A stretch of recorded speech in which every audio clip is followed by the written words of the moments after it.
গাড়ি যাতায়াত করছে, তার মধ্যে পুলিশের কোনো কর্ডন নেই, এখানে কোনো সিকিউরিটি নেই। একটা অল ইন্ডিয়া লেভেলের পার্টি মিটিং করছে, মিনিমাম কার্টিসি তারা দেখাতে পারেনি, তারা এইটুকু সৌজন্য দেখাতে পারেনি যে মিডিয়ার জন্য একটা কর্ডন করা উচিত, আমাদের জন্য নয়।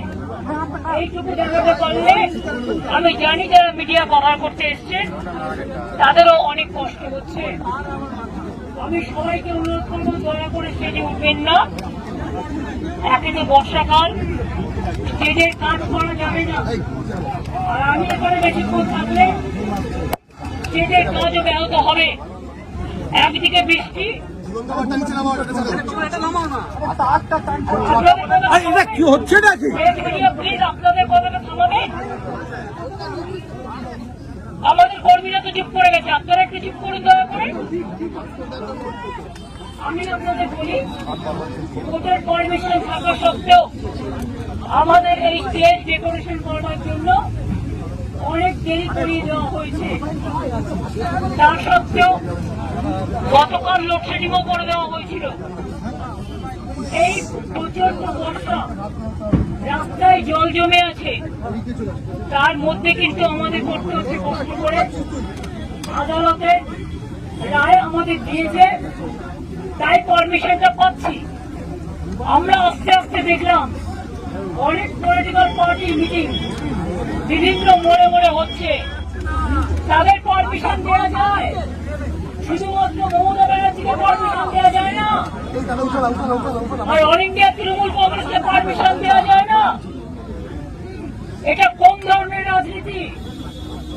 ঝাড়খণ্ড থেকে লোক নিয়ে আসছে বিজেপি, বিহার থেকে লোক উঠছে বিজেপি কংগ্রেসদের দেখানোর জন্য, আর এখানে যারা এসছে তাদের থাকার জায়গা নেই, ট্রেনের টিকিট পায়নি, গাড়ি পায়নি, একটা ধর্মশালাও দেয়নি, সব পালন করে দেওয়া হয়েছে।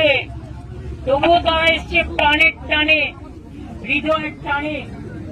আমি সবাইকে বলবো, যারা তৃণমূল কংগ্রেস তৈরি করেছেন 98-এর 1 জানুয়ারি, 97-এ আউটডোর মিটিং এর পরে তারা সবাই ভাই নো স্লোগান, আপনারা স্লোগান দিন না, আমি চলে যাই। আমাদেরকে স্লোগান দিতে বলেছি। আমি যে কথা বলছিলাম মাইকে শুনতে পাচ্ছি না, আসলে মাইকে একটা আমাদের ভুল হয়ে গেছে, ছিল এত ঝামেলার মধ্যে, আর পুলিশ কথায় কথায় এত ব্যারিকেড করছে যে এরা মাথা ঠান্ডা করে কাজটা পর্যন্ত ঠিক মতো করতে পারছে না। তা সত্ত্বেও আমি তাদের ধন্যবাদ জানাচ্ছি যে তারা করছেন। আমি আপনাদের বলবো, যদি চিৎকার করেন আমি কিন্তু স্টপ করে দেবো, কারণ আমার কিন্তু কোনো আপনাদের কাছে কথা বলার কোনো দায়বদ্ধতা নেই। আমি